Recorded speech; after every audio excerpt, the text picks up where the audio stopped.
siapapun ya yang merasa dirugikan. Cuma kalau saya melihat dari laporan ini merasa ada sedikit kejanggalan ya, karena bagaimanapun case ini terjadi di tahun 2018 dan baru saat ini dilaporkan gitu. Selain itu juga harusnya kan terkait pelapor ini tentunya sudah ada ya somasi dan sebagainya dari pihak Yanidores ya, seperti itu gitu. Ya memang kejanggalan dari sisi situ aja gitu. Terus juga dari sisi lagu ya, sebenarnya Yanidores selaku pencipta sebenarnya diuntungkan gitu, ya nggak?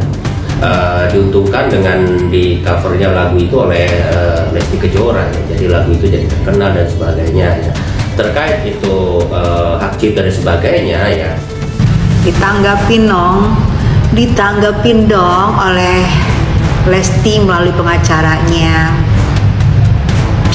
Menurut aku sih itu bentuk tanda bahwa bingung salahnya gue di mana. Dugaan tindakan Lesti ya, yang menyanyikan lagu di panggung kemudian mengupload ya, lagu yang di cover ya, atau mengcover lagu ya, kemudian terdistribusi atau terupload di YouTube.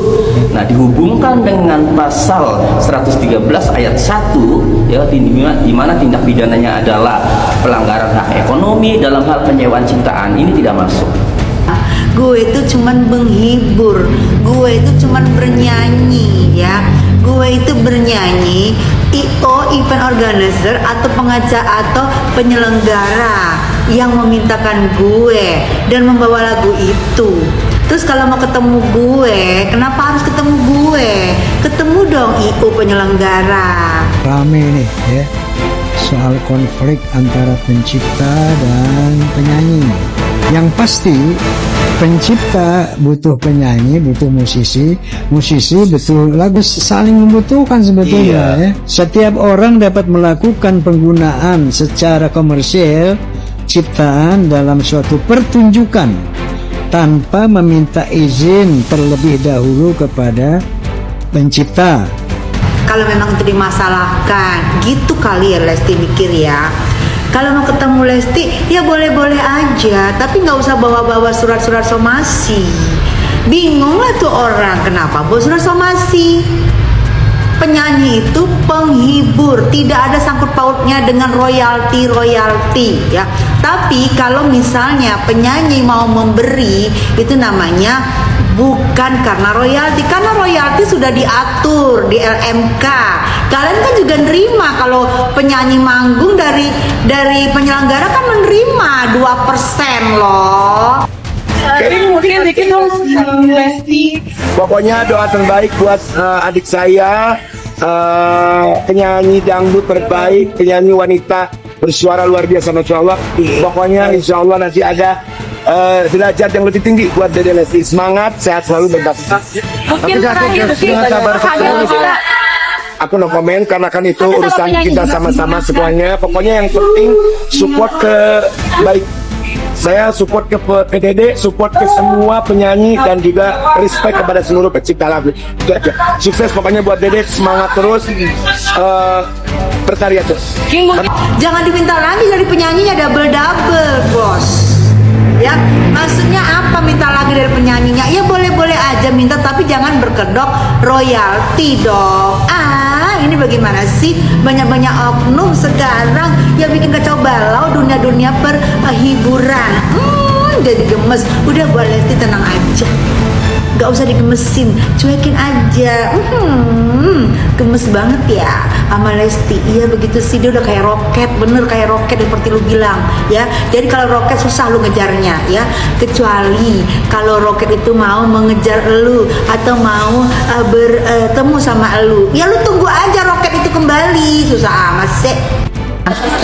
Termasuk aku, kalau aku bawa lagu pop, cengkoknya aku tuh nggak bisa, apa sih akan muncul, nggak bisa dibohongin, aneh. Tapi kalau Lesti kok bisa ya hilang cengkoknya, aku nggak ngerti cara teknik vokalnya, pernapasannya, teknik vokalnya kok bisa. Aku bingung, padahal nggak berguru loh, kok bisa. Itulah, itu anugerah ya, anugerah namanya. Justru dari seorang Lesti itu malah jadi panutan dia. Sama siang bubuk kering, gue.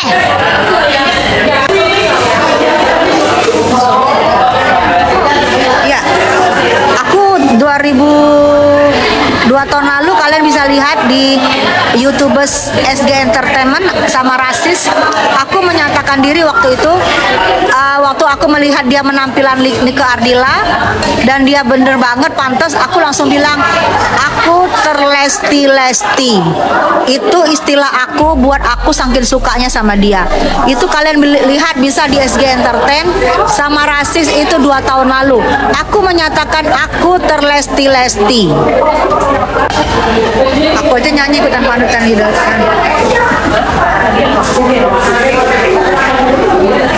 Berkat Dede Lesti tuh.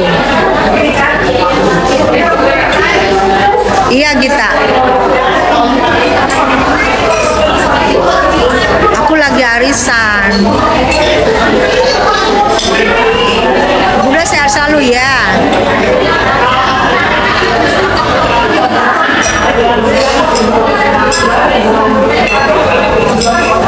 Iya, bukan maaf ya, Lesti ya pantas lah jadi juri.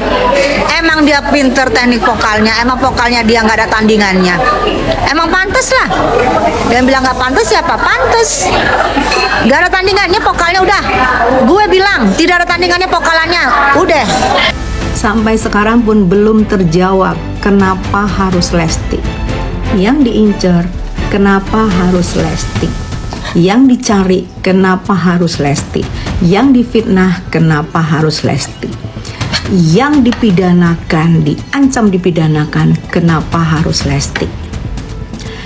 Yang kalian sebut-sebut dia maling, kenapa itu harus di Lesti?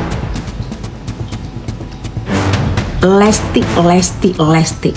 Mungkin kalian mau tidur ingat Lesti, mau bangun ingat Lesti. Semua hari-hari kalian dihantui oleh seorang Lesti Kejora. Lesti, kalau Anda ngomentarin Lesti, emang Anda akan menjadi penggantinya, penyanyi terkenal? Enggak lah. Terus Anda juga akan menjadi selebriti terkenal? Enggak juga. Terus Anda nanti akan dapat panggilan ke sana ke sini nyanyi? Enggak juga. Terus Anda besok juga akan followernya meningkat, subscriber meningkat? Enggak juga, gitu loh. Enggak lah, Anda sibuk dengan pikiran-pikiran itu, Anda sibuk dengan melaporkan, Anda sibuk dengan mengomentari, Anda sibuk dengan apapun, Anda nggak akan jadi apa-apa. Tapi pastinya cuannya makin banyak. Pertanyaan gue, pernah Lesti mengganggu hidup kalian? Pernah Lesti mengutak-ngutik hidup kalian? Pernah Lesti mengenal kalian? Kalian harus berpikir, ya, jangan dia aja yang kalian uber. Jangan kalian ancam-ancam terus. Kalian bilang ibarat mencuri baju. Mencuri baju, meminjam baju, kalian samakan dengan Lesti yang mencuri lagu. Hina banget Lesti disamakan dengan pencuri baju. Kalian tahu Lesti tidak bisa membalas karena Lesti orangnya terlalu baik. Tapi ingat, Lesti mempunyai kakak-kakak seniornya yang sesama penyanyi dangdut yang siap pasang badan buat Lesti, terutama gue. Paham ya? Paham ya?